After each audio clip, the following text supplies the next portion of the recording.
Welcome to India Union News.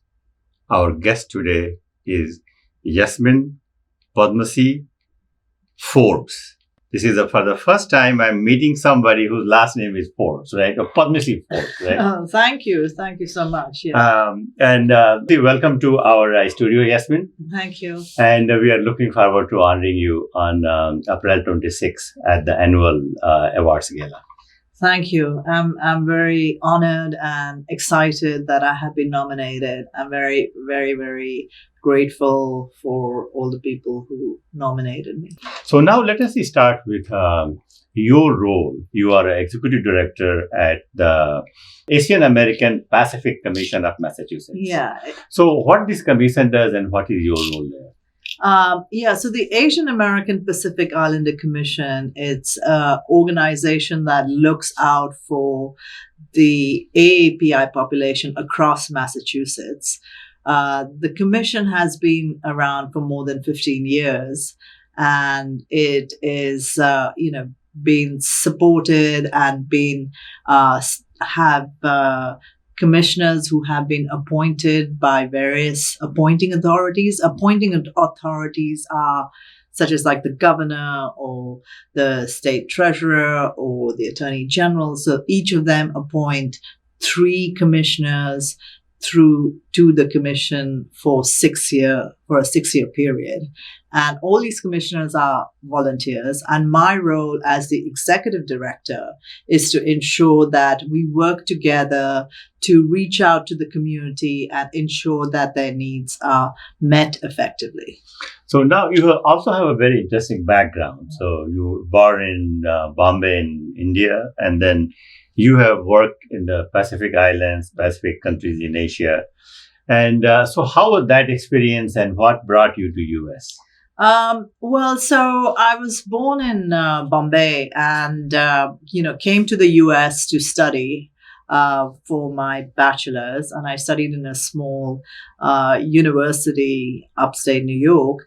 But while I was studying there, I got very passionate about environmental change and looking at how local people's community projects really impact the environment and how they can work together to strengthen the community as well as democracy.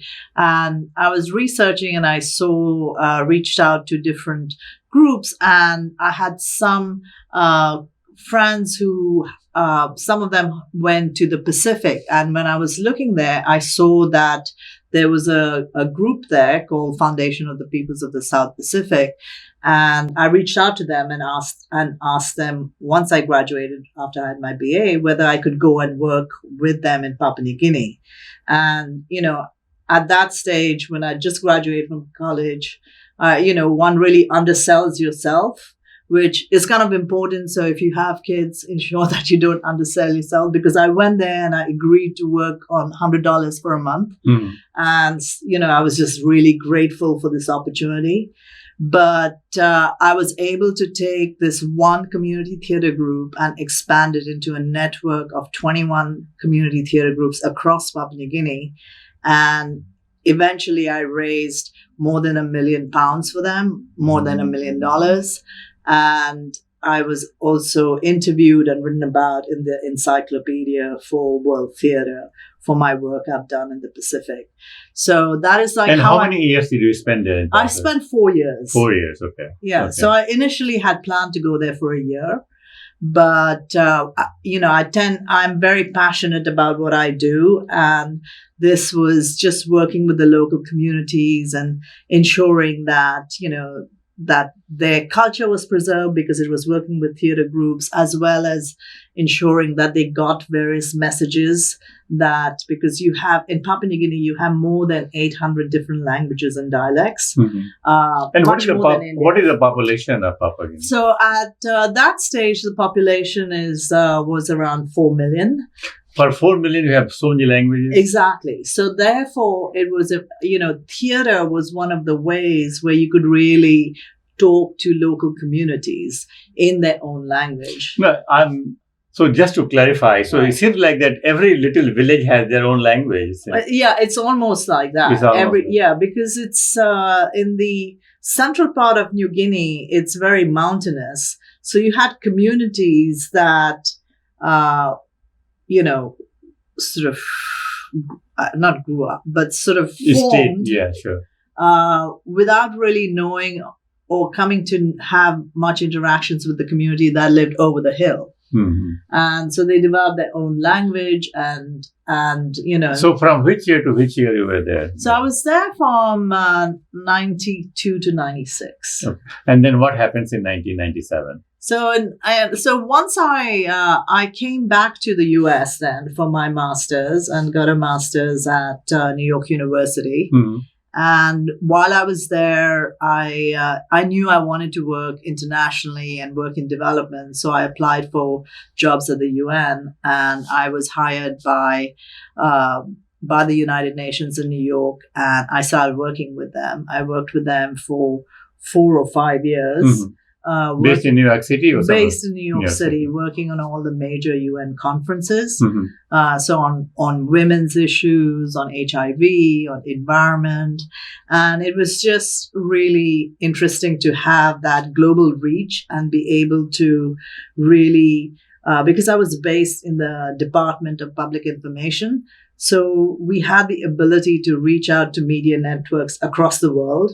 I worked very closely with my colleagues and held a world conference on television. Mm-hmm. So we had television producers and owners from around the world, around 600 of them, come to United Nations to talk about how we can embed development messages into TV programs.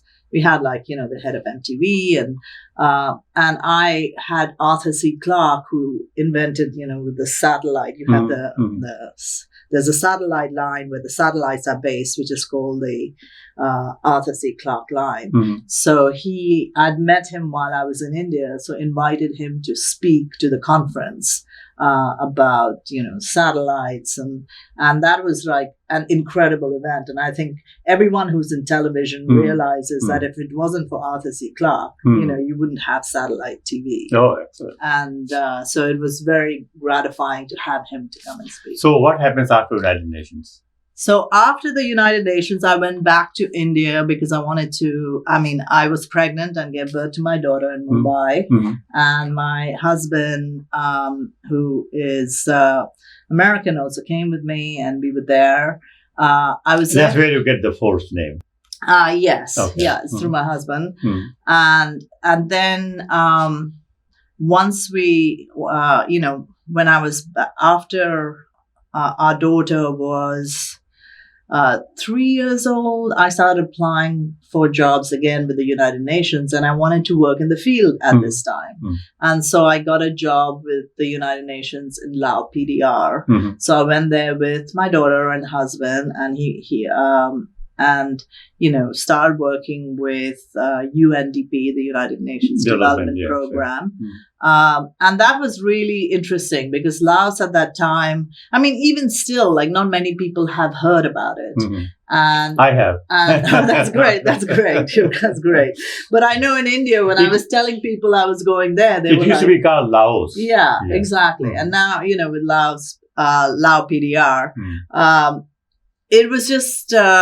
again, very interesting to work there. I worked a lot with the government and ensured, And how many years you were there? I was there for 2 years. 2 years, okay. And I think it was, for my daughter, she was in a local Lao school. So now I'm curious. Tell me about your daughter now. How old is she and what is she doing? So my daughter right now is...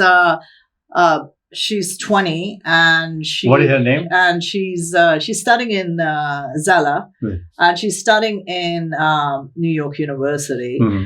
And though currently, I think she's gotten the travel bug from me, so she's right now doing her semester abroad in France, in Paris. And what is her name? Zella. Zella. Okay. Yeah, okay. Yeah. Mm-hmm. So. Okay. So it's very, it's great to have, your children admire your footsteps and want to sort of That's follow the biggest flattery. which is the biggest flattery. And Sure. therefore I feel that at least I've achieved that. Like she wants to live the lifestyle that I had chosen, which is also very unusual because most people, you don't have Indian women going to Papua New Guinea to work there straight after university. Sure. In fact, like when I traveled into some of the areas there, people were like, I was the first Indian they'd ever seen. They'd never seen a brown person before. They'd seen black people and white people. But actually, the same thing happened. Like when I went, I'm talking about early 80s, 84 in Mexico. Right. And Central American countries. People would come and touch me. Oh, this is the first time I'm meeting an Indian. Exactly. So it's like, it's amazing to do that, to sort of feel you're really charting the... Sure. So now let's come back, because in the very beginning you mentioned passion. Right. And when we were talking about theater and all this stuff. So let's focus a little bit on what are the other passions you have? So my passion is to ensure that communities have a voice. And therefore, in my current job, you have some of the larger communities, like with the Indian community and the Chinese community, and they know how to like work with the media and really have a voice. So my passion has been to also reach out to the smaller communities.